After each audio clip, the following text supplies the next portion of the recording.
Dear colleagues, good morning to everybody. We have, as traditionally with our friends from Ukraine, we have some kind of hybrid, event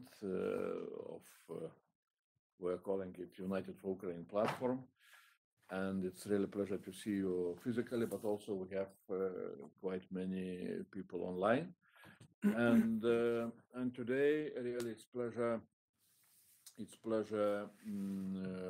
to have a nice delegation from Ukrainian Rada and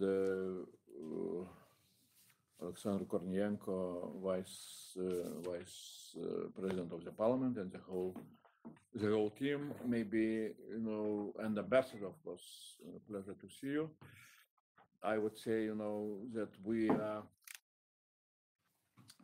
during those days I have four delegations during two days. Ukraine is fully full cities of Ukrainians, so it's really it's good that you are here.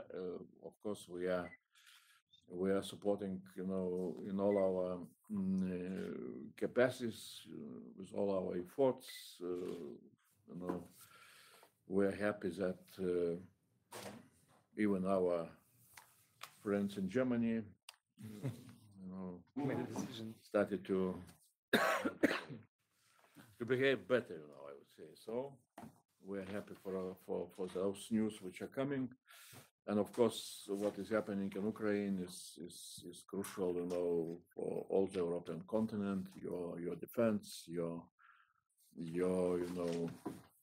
fight against Russian aggression is changing a lot of things. That is my pleasure to have you. And I will not introduce all the other members. Maybe you will introduce yourself, when you will want to speak. And now, no, I am giving the floor to Oleksandr. Ambassador, you will. Oh, just to thank you, Bilias, for running this important platform. We managed to organize, I don't count how many events on the most important topics, and I think it's very important that Ukrainian delegations and experts, they can use this platform to brief participants on your name. Recently it was on responsibility of Russian leadership for crime of aggression. Before we had an event on confiscation of Russian assets. So today I think we're going to touch base on the whole range of issues which are relevant to our EU-Ukraine relations in the run-up to bilateral summit, which will take place on the 3rd of February. So just to thank you again for your efforts of your team, and it's a unique combination: European Parliament plus national parliaments plus experts, journalists, which give the biggest exposure. Well, thanks a lot, Ambassador. And before giving the floor, really, thanks a lot for mentioning, of course, forthcoming summit. And for us, it would be very, very important also if you would look, into such a perspective that next week, if I am correct, in the mini plenary here in Brussels, we shall have special resolution on preparation for the summit. So you could speak what you want, us to write into that resolution. Okay, good. Okay. Thank you, Andres, and thanks for this opportunity. And I would say that your United for You is very huge project, because more than 500 members participate. Yes, sure, we are. And from different parliaments, as I know, from more than 25 countries, about 30 countries. And it's one of the best possibilities to advocate some our needed, some our ideas. I know that in At 26th of February will be some visit to United States you will prepare. Second possibility, as you said, about the plenary next week. And I think it meeting it good possibility to take some agenda to these meetings, because all time we need weapon support, all time we need political support, all time we need financial support, but all time we need this in different way, in different cases. Because, for example, in terms of weapons, we spent very big way from javelin to tanks, and with you, yeah. And in terms of our EU collaboration, we spent project from association agreement to candidate status, also with you. We have big delegation, as you see, and I will try to give floor to all of our members, because we expert in different it's a very good possibility to heard to members of United for Ukraine differ views for our problems, because Galina Mikhailuk, deputy head from of committee of enforcement, of law enforcement, and she's very good in fields of special crime, international crime, and special tribunal, and our all initiatives about it. And Igor is deputy head of committee of national security and defense, and he's head of our delegation to Parliament Assembly of NATO. He's very good in these questions, in weapons, in news from battlefield, and also. And we have two heads of committees. One, you were known as head of our committee of EU integration, and I know that she's very good in our timeline of collaboration and of candidate status, and all needed with this. And Roxana Pedlasa is our head of committee of budget, and she's very good in our needed in support and financial support, and all closest plan with this. I want also say very big gratitude for your support, and I think that time of start of year is good time to planning, to check up our understanding of our common goals and common subjects, and time to start new activities. Let's start from right to left, maybe. Roxana will be first. So thank you very much for this opportunity, and I think I will be very brief and concise, and I would like to speak about the upcoming resolution and what could be in there. My primary responsibility is, of course, allocation and control of the funds in the state budget, but also the financing of post-war reconstruction. We call it post-war reconstruction, but as you understand, we are not planning, and we cannot wait until the war is finished to start the reconstruction. That is why for 2023 in the state budget we have already foreseen around $1 billion for the immediate repair. But according to the most recent estimation of the government of Ukraine that was done with IFIs, the total the cost of reconstruction has already skyrocketed to $700 billion, and as you understand, this figure is rising with every missile attack, with every shelling that is happening every day on Ukraine's territory. That is why we started to advocate on international platform for the establishment of international compensation mechanism that was supported by UN General Assembly.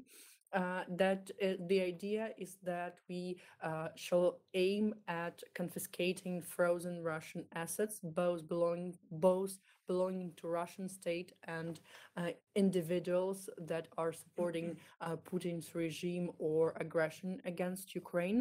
And we try to push for national legislation to be adopted in different Western countries for their governments to be able to do so, because so far only 3 countries in the world have put this legislation in place. It's obviously Ukraine. We have passed 2 draft laws on confiscating Russian assets, and that allowed our government to nationalize 2 Russian state-owned banks in May. And first 460 million US dollars were transferred from the bank's accounts to the state budget of Ukraine, and this money will be used for reconstruction needs and primarily for compensations to people who lost their apartments or their homes.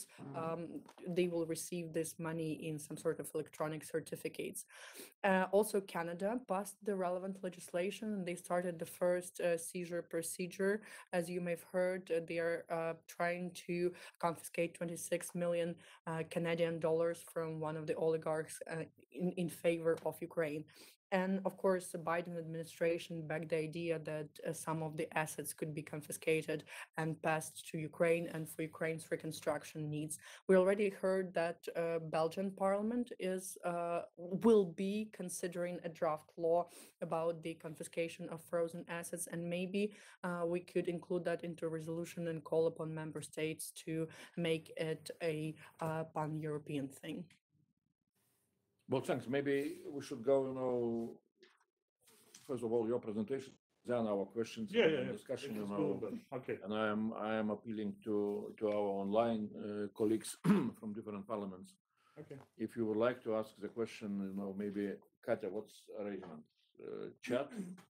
Chat, and I will then. Yeah. So please write your wish to ask the question or the whole question on chat, and then we shall allow to speak. Okay. Galina? Yeah. Esteemed colleagues, first and foremost, I would like to express my immense gratitude for all your support and cooperation that was provided to Ukraine. We do realize that without these combined efforts, we might not be there on the map anymore. So yesterday we marked 11 months from the start of the second wave of barbaric invasion into Russia, and we do believe that only together we can win this war. As it was told, I'm deputy head of the Law Enforcement Committee, and our primary goal of the Law Enforcement Committee is to establish the tribunal so that all war criminals, both political and military leadership of Russia, will held accountable for all the atrocity crimes that happened in Ukraine.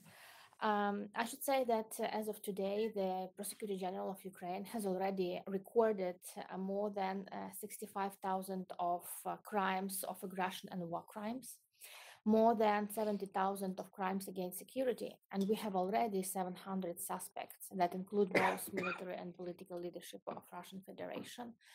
Law Enforcement Committee is in tight cooperation with International Criminal Court. We have adopted last year more than 105 draft laws, and 50 of them in the second reading, so that our criminal procedure legislation could be the most efficient base for the prosecutors and law enforcement agencies to collect evidences, to act the way that these evidences will be admissible then in international courts. We are very much grateful for international joint investigation crime groups that helped our prosecutors to do this job. The Law Enforcement Committee made visits to Europol, Eurojust, the Institute for Missing Persons, so that we could, we are thirsty for international experience of how to improve the legislative base further on the atrocity crimes that happen in Ukraine, because fortunately, we didn't have this previous experience of war crimes.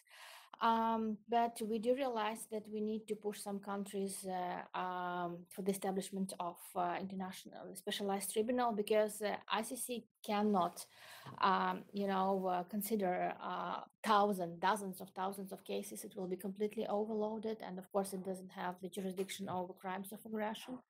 That's why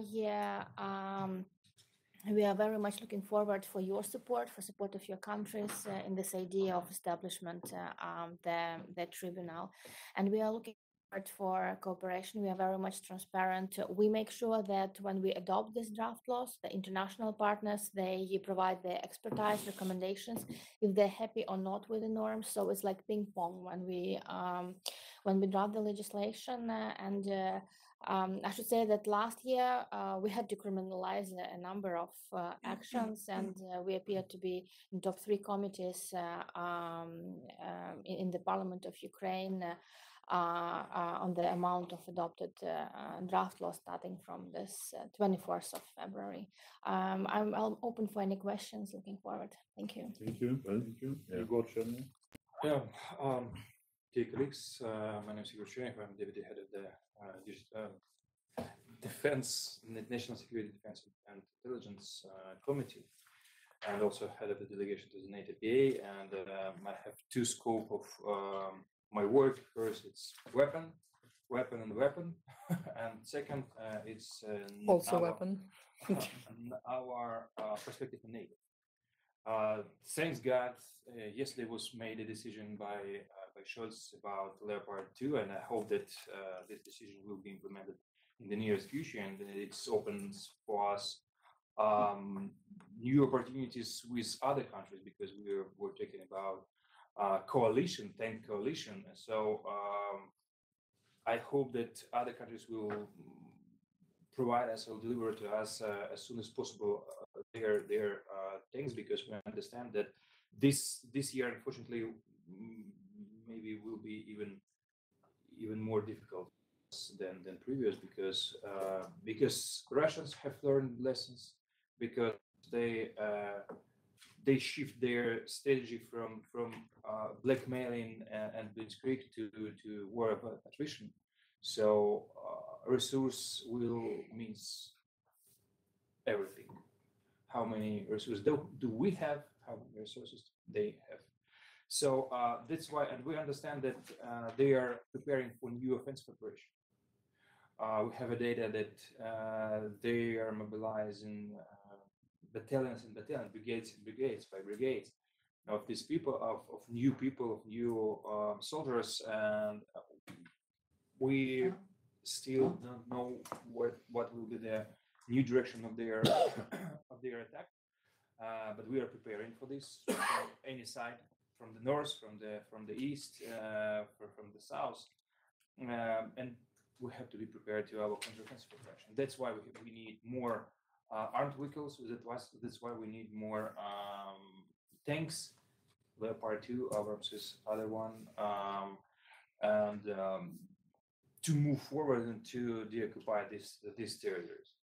About our perspective in NATO, I think it's also a very important issue even now during this war, because we understand that we will not be a member before we will win this war or until the end of this war. But we have to be prepared on all levels, on political level, on standard level, or principles level, just after this war, become a member, because we understand that this is only one strategy for Ukraine and for actually NATO, because we not ask for to protect us. We offer to be a barrier or to be an eastern flank between barbarians and civilized world. And actually now we have up to 1 million soldiers. So, and we have shown that we can stop Russia on the border of civilized world. So I hope that this decision, the political decision, will be made after the end of this war, after our victory, because we will have quite narrow window of opportunity when Russia will be, I think, on the weakest position since 1991 or even earlier. That's why we are working on in Parliament, despite of war, on several draft laws and on reforms, just to be as possible to the standards and principles of NATO. For example, reform of Secret Service also on the table right now, and I hope that in the next few months we will adopt this law, and the reform of our state secret, the reform of our procurements, and etc., etc., etc. So we are on the in the process of it, and I hope that till the summit in Vilnius, we will show that we are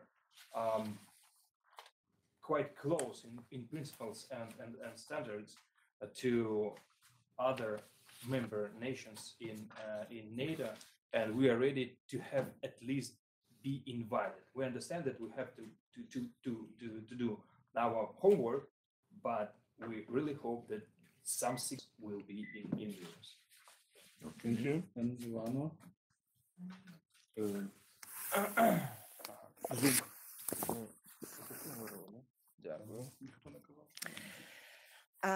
Dear colleagues, thank you very much for having us. Thank you for your tirelessness and all the efforts that you are making in order to ensure that Ukraine is on the top of the agenda of many, not only European nations, but worldwide among the free countries.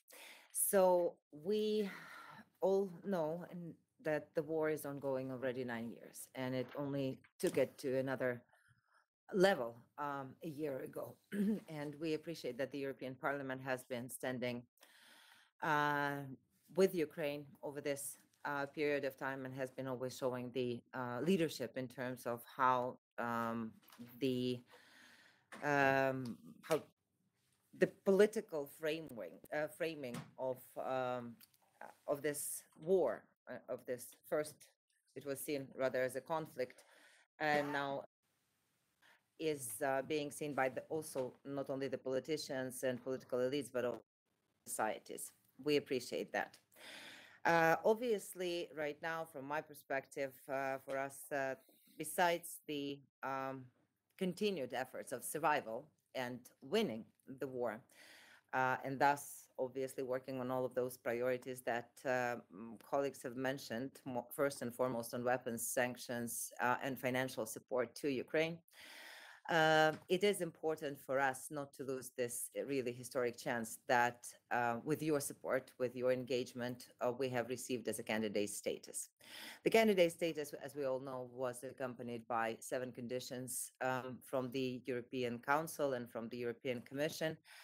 And irrespectively of the fact that there was a lot of work already carried out in the direction of implementing the 7 conditions, at this particular point, we are not still there.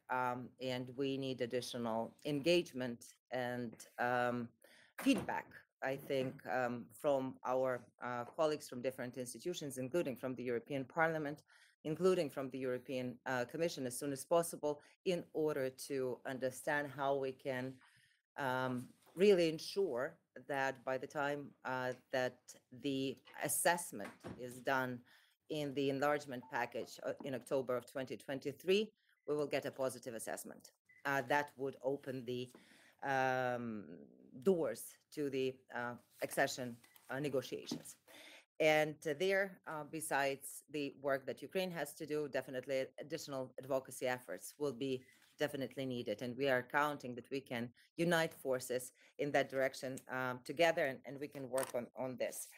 I really think that we have to go and thoroughly assess how we are moving on those 7 steps. And from my perspective, that has to be also reflected in the summit documents in order to give us additional guidance in terms of how to speed up and qualitatively improve our performance at this particular stage. And I think that that summit has to be a summit really of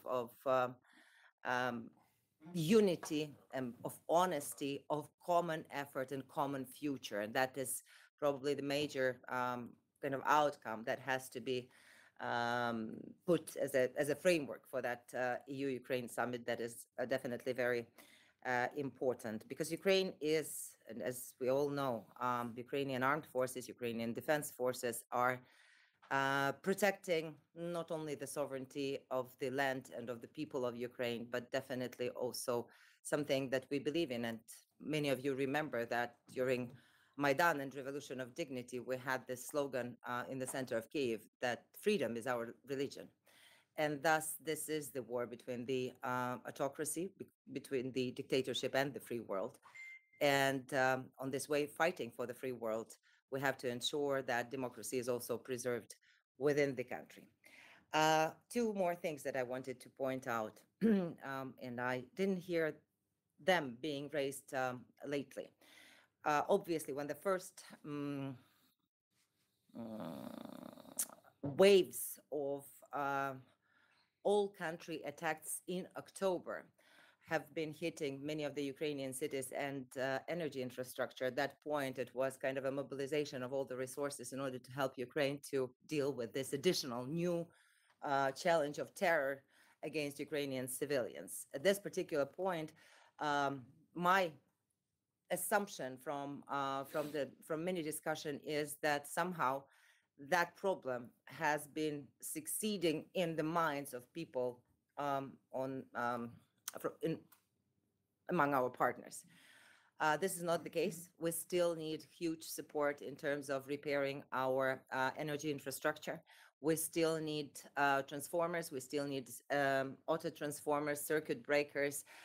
We need support to both the private and public companies in Ukraine so that they could provide for electricity and heat and water supply that is dependent on electricity. And therefore, we are asking you to continuously help us with ensuring that this problem is being helped with. But definitely not only reparation is important, but the air defense in order to protect those new installments is important. One more thing that I wanted to mention is the problem of not only deported Ukrainians from the occupied territories. And at this particular moment, we have the confirmed number of forcefully deported children of 13,914 kids. And out of them, only 150, I think, was returned at this particular moment. But I also want to raise attention to something that we might go in depth on and might want to exchange with additional information. There are a lot of children that have crossed the borders of the EU countries in this first wave, including with the institutions, children's institutions. And unfortunately, we cannot account for all the children. And unfortunately, here on the territory of the EU, because of the limitations to the exchange of personal data, because of some regulations that need to be addressed, I think, not only on bilateral level with each state, but actually we have to work on the EU solution to ensure that Ukrainians do know where our children are, can help the children that are also in the EU countries right now finding shelter, and can return back home when the situation will allow. Thank you. Thank you. Okay. Thank you. Yeah. That's all. Okay. Yeah. Thanks a lot, Alexander, and thanks a lot, everybody. Now, yeah, we have quite a nice group of members of parliament and also assistants and online, members from national parliaments and all the United Ukraine network. So I would, urge our colleagues to jump in, whatever, raise a hand, raise electronic hand, and we shall try to give the floor. I think that this is, exchange of views. I would not say that this is Q&A, questions and answers, whatever, comments anybody has. You can also, all the time raise a hand. I will make just few, after your presentation, a few comments on first of all on confiscation. That's really a very important topic. We are looking, how we can assist, what kind of language we can put into some of resolutions. I see a few problems. One is, Commission communication, which put interesting proposal, which I'm not so much in favor. Maybe that all the money, Russian money, which are now frozen, would be put into some kind of special fund, and that fund would be used to invest into business, and the profits, which will come from business, would be given to Ukraine. Some complicit, from my opinion. But the problem. The problem is, which I think that still there is no very clear answer. And again, we are looking for you have very strong international lawyers, which whom we are working with. We are looking for your, expertise. The problem is, two sides of the problem. One is what to do with oligarchs' money, which are frozen, and that is what Canadians and others are pushing, the laws. And another thing is, central bank reserves, Russian central bank reserves, more than 300 billion euros, huge amount of money. But according as at least what I understood, there is some kind of international, regulation that state property, which is, it has some kind of immunity. The question is how to remove that immunity, and that is where we are. At least I'm not a lawyer, so maybe I am, bringing some fantasies. But we did two steps recently. One is we recognized Russia as a terrorist state, and second is ad hoc tribunal for crime of war aggression. And at least, in United States, they have very clear legislation that if the state is recognized as sponsor of the terrorism, then immediately immunity from state property is removed from that state. And I see that, maybe that where we need to elaborate, to go with some kind of this, direction, what to do with those, 3 billion. Because if we are not removing immunity, then this, way to invest the money into, to give the money into the fund, invest into the business, and so on. So that's a little bit too complicated. So my simple view is that maybe we can look into, again, with international lawyers, to look into that possibility. Second, I would again, I would say it would be good for us together to combine our efforts, because as you have mentioned, reconstruction will need somewhere around of 750 billion. Frozen assets are 300 something like, a little bit more. So of course we can hope that at some time we shall push Russia to pay everything. That will be condition for recognition of the democracy, if they will turn to that, or some other decisions will be made. But how to make reconstruction, not having enough of frozen assets, from where the finances can come, that is again the issue. There was another communication from Commission, and I would say it would be very important for us, those who are in United for Ukraine, our coalition, to push for one of the proposals of the Commission to raise the money in the same way as it was done for pandemic. To go on behalf, so-called recovery fund, when EU went on its own, behalf and borrowed money in the markets. We shall face quite a big resistance from some member states, but that is in Commission communication also mentioned. Because in another case, EU will not be able to raise any kind of substantial amount of money. That's on those issues. Second, on tribunal, we are looking now, we pass this resolution, we see more and more countries, inside of EU and Commission are on the same, page. Special Tribunal for Crime of War Aggression. Of course, again, what we will try to do is to, to talk with your people. We are very much close with Anton Kornienko and his team. What is needed now from EU, from practical steps? What Commission needs to do? We're looking into this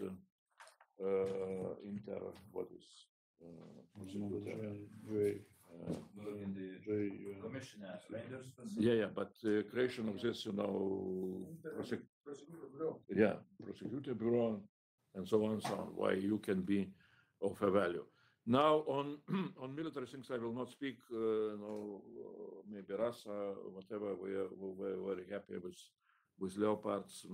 We spoke before that, but on more broadly, maybe on what I would call integration issues. Yeah. NATO and EU. I will not elaborate too much on details. Of course, forthcoming summit can be very important. Vilnius summit also can be very important. But two things on EU integration.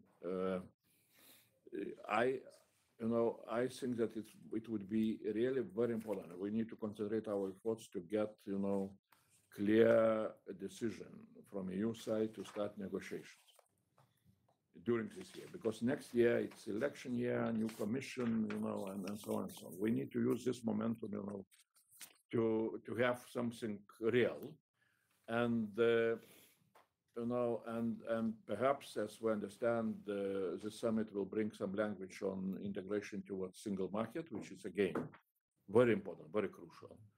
But I am not worried, but we need to see that integration to single market would be part of the whole integration process till till the full membership. Because sometimes there are some very, how to say,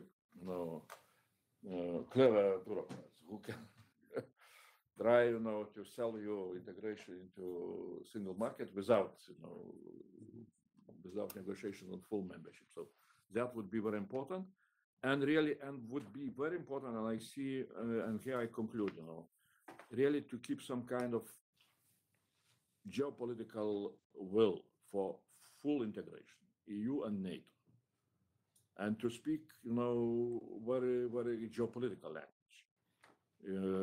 That is what sometimes is missing. It's very easy to go into details, some very specific conditions, and then everybody forgets about the big picture. That integration of Ukraine into EU and NATO is very much needed also for you. It's not just for you, but it's also very much needed for you. And that is why when you spoke yesterday, Oleksandr spoke, that besides military Rammstein, there is a need of financial Rammstein. I would dream to see also integration Rammstein, some kind of, enlargement or whatever, some kind of this, instrument to consolidate political will of the West, of the whole community, really for this big, picture to be implemented. I stop here. I don't know, my colleagues, Rasa, please. I will run for another meeting after meeting, one overlapping each other. So sorry, I was a little bit late. My name is Rasa Ivnevich, and I am a first-term member of European Parliament, and now chairing our working group in EPP. As vice president of the group, it's a very important time for all of us. Of course, first of all, thank you again what you are doing. Our activities are supplementary, but nothing to compare what you are doing, and how important is your fight, especially when I see today, as looking also to this Leopard issue, what's is different and what's changed the world last year when you resisted first weeks, and we are not afraid of Putin and Russia. This is what is still going here, debates how much leaderships in the countries, our countries, are afraid or not afraid, to use more power to help you fight. So this is a very important topic. And since we are speaking now, I got a message from our internet that Spain decided to provide Leopards they have. So it's breakthrough, and of course it's very important. But shortly about European Parliament, yes, I think we already expressed almost all most important possible our messages on resolutions since the very beginning until the last one on special tribunal. But we will do our best in the future as well with the cooperation with you. But the problem, of course, still is, I will be very frank and open on implementation of the resolutions. Of course, resolution in the parliament is a resolution is very important, like in Bible.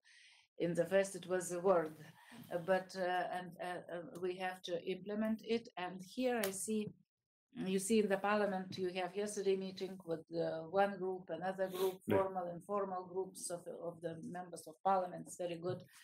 But not because Kubilius was my prime minister when I was minister in our government, not because of that, because sometimes I am a little bit maybe in opposition for some reasons. But yes, U4U is utmost important and I think most effective group in the parliament, not only talking, not only raising the issues, questions, but also trying to implement what we have to do, despite that we are not governments, despite that we have parliamentary mandates. So this is, I think, very important to communicate as much as possible. So on NATO, you just one more moment. And yesterday I expressed myself that, of course, in 2008 it was a huge mistake. Then Ukraine and Georgia were not invited for membership action plan. That's why today we have implementation of membership action plan on the ground, on the battlefield. But unfortunately, with the huge cost, you know better than me about the costs. But yes, it's membership action plan. And we have to do, despite that we are members of European Parliament, but many of us, majority of us, we are members of the countries of NATO countries. So we have to do our job as well here. Maybe we have to try to push our political umbrella parties to discuss, debate, and to take decisions, be it socialists, be it EPP, be it Renew or ALDE, be it Greens. All of them, they have their umbrella European parties, and why not to start to push with your support, because you also now more or less have in your country parties somehow affiliated, especially longest serving parties, they have affiliations with European umbrella parties. So why not to try to start to push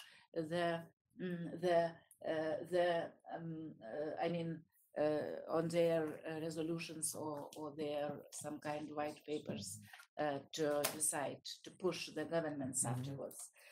So this is important. And last one, but not the least, of course, is on our visits to your country, to Kiev or other places. So U4U, they already organized several visits, but also political groups. I feel guilty that my group, twice we had to postpone our visits because it was challenges on the ground in Ukraine. But of course we will do this. Other groups, maybe political groups as well, are preparing for that.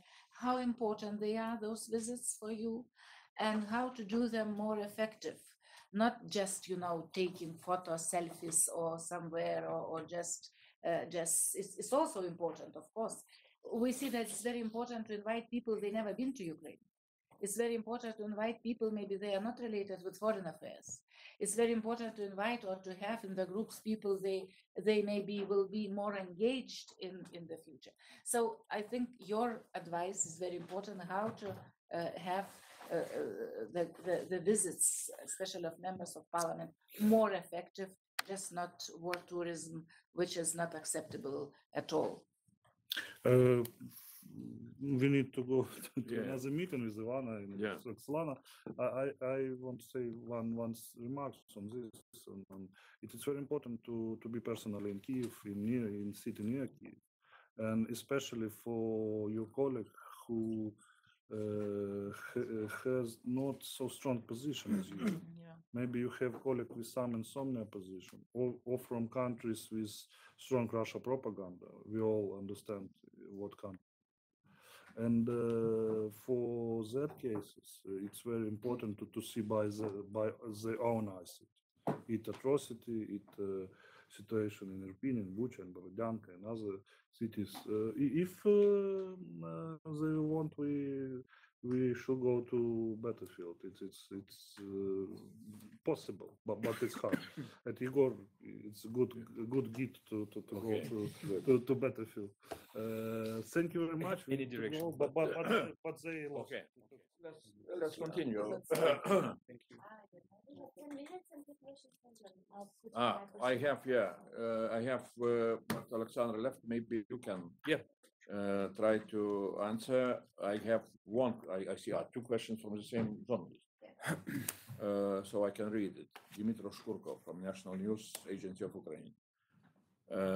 He's asking about political developments in Ukraine. Do the current resignations of the large number of officials in Ukraine mean the zero tolerance policy concerning corruption? And why have we got such a resignations explosion now in a critical time when the next Russian advance is expected?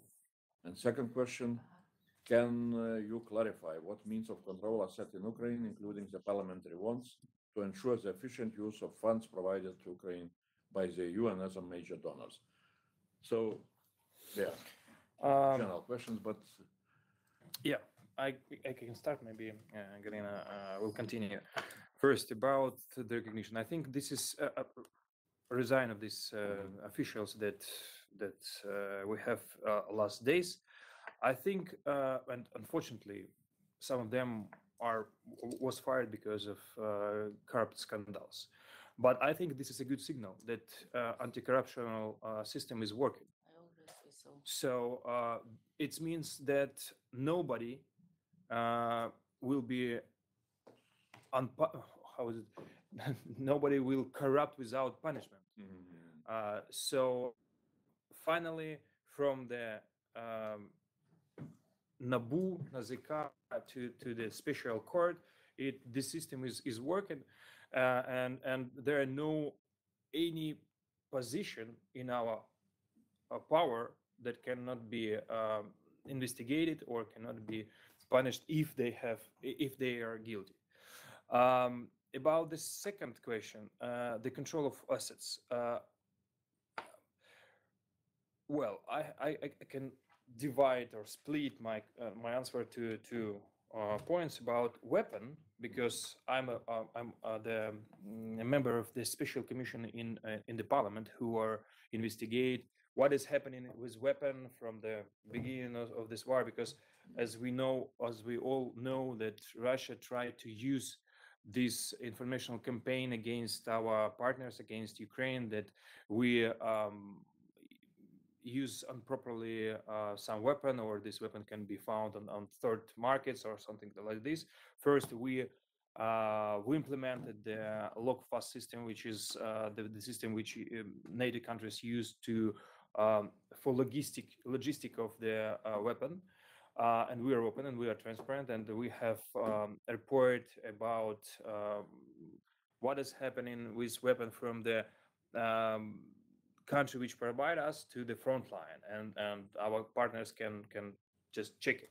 About the assets, it's not my scope of work, but I know that there was signed an agreement between US Treasury, if I'm not mistaken, World Bank and our Ministry of Finance, and plus Deloitte company, that all the funds will be accounted and will be transparent how we will use all the money and financials that our other countries will provide to us. So we are transparent, and we want to be as open as we can in all these funds that other countries provide us. On top of what Yegor has just told, yesterday there was a resignation of first Deputy Prosecutor General, Mr. Simonenko. We deem that based on moral issues, it's not the proper time to have New Year leave in Spain. That's why there is no corruption allegation, but just every single day we lose, we lose soldiers, warriors. For me personally, within the last week, yesterday just evening, I counted within the last week, I have lost 7 friends that that were very close to me. I've just calculated, it's and every single day the bad news are coming. That's why, based on a number of cases where government officials decided to visit their children abroad and combine it with New Year vacation in some exotic countries. Yesterday or day before yesterday, President issued also the new regulation on the crossing of the border by MPs, by state officials, by judges, and as a result of this moral side of the issue, nowadays MPs and other high officials and civil servants in general, they are not allowed to take like unpaid even leaves. We were banned to take even leaves, but unpaid leaves to visit relatives abroad. It can be also only the business trip as a reason for crossing the border. But because we don't think that having a Porsche way of life is time during the war. Yeah. So regarding the control of assets, a member also of specialized commission that checked the weapons delivered to Ukraine. In some, there were a number of allegations that the weapons are being sold, etc.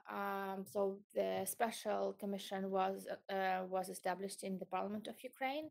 We have met personally with the military attachés of more than 20 embassies in Ukraine. We have asked them if they have any concerns, what's the problem. We had reports from the Ministry of Infrastructure, Ministry of Defense, and we've already presented the report of this special commission to the Parliament of Ukraine, and that international partners do not have any negative reactions on the way the weapons are being delivered or being used, thanks God, and we are very happy because of this. But of course, we want all the allegations to be checked and to have everything done in the transparent way. Okay, good. I don't know if anybody else knows us, no?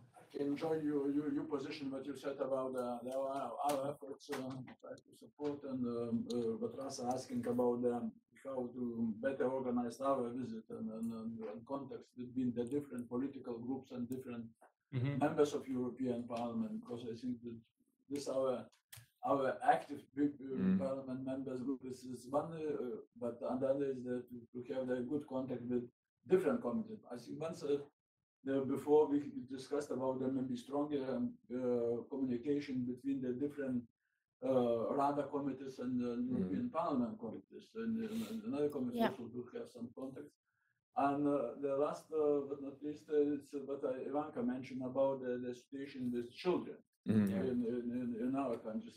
I think we should keep in our mind this and also try to improve the situation, because it also creates some tensions and quite negative aspect for that, and we should eliminate that for the future. I would add, or just we had a conversation with president advisor, Katya, you remember how was her name? On children. On children, oh. Yeah, okay, but yeah. no problem. But I think that we need to, maybe we can organize at some time some small seminar. What are the issues, because I hear what Ivana have said now. Daria Herasinchuk. Yeah, Daria so it was Herasinchuk, we had some discussion, and in addition to what you also have said, and especially that we have here also United Ukraine network online. I would say that you can look. We are getting more and more experience. How we are using this network. What can be a benefit besides clear political discussions that we are doing now. Our visits to Kiev or to the capital cities. Like we did Berlin, Paris, Stockholm. What we recently faced. We visited with our delegation, not a very big one, Lutsk and Rivne just after they were hit by missiles. It was November or something like that, and then we understood that really what is very much needed and what we can try to do, generators. And we sent a message to our network. That is very important. Of course, there were all others, started to raise that question. But in the network, we managed, French mayors suddenly, started to organize themselves to deliver, generators. Now Belgium, I don't know, government or whatever, but again, with our assistance, they brought, now it looks like that what we promised, we did so to Lutsk and to other cities. So that is where, if you see something, either, we shall not deliver Leopards or, through our network. Yeah, but Probably in the future. Probably, yeah. Still, we did not write. But if you see something where really we can raise, all the network to deliver something besides political, support, we can try to do it. That's why this network also is existing. So that's where we are. And now time is running. Yeah, please. On the children's issue, Yeah. On 30th of December, I've registered a draft law that provides amendments to the criminal code, deportation of children by Russians. We have 13,000 of children who were forcefully deported from the occupied territories. They were separated from their parents. You know that Russians, they have adopted this law that they can adopt legally now Ukrainian children, and we don't know if they're treated as normal children or as Nazi children. We are looking forward for international support because in terms of our law enforcement agencies, I've talked to General Prosecutor of Ukraine on this issue, and he told me, like, Galina, we have limited capacities on provided any actions in Russian Federation because the jurisdiction of our law enforcement agencies is only in Ukraine, but in Russia we have no hands to do it. That's important for us because we want these children to be back to Ukraine. Maybe we could think of some international mechanism that can help us in this regard. Because the law in general, the draft law in general, is about deportation of persons, but the second part is about the children. But what I said, really, we can try to find not far away from today, time for not a very big seminar, but was really because. I remember our discussion, I was feeling that this topic really is very important, but our knowledge about instruments, both legal, international ones, is very limited. So again, we depend very much on your expertise, in order for us to be ready to raise that question, on a higher level somewhere, in the international community. Good. We have another meeting. Yes, here in the same room. Okay. So thanks a lot. Thank you. Thanks a lot. Yeah, and good luck. And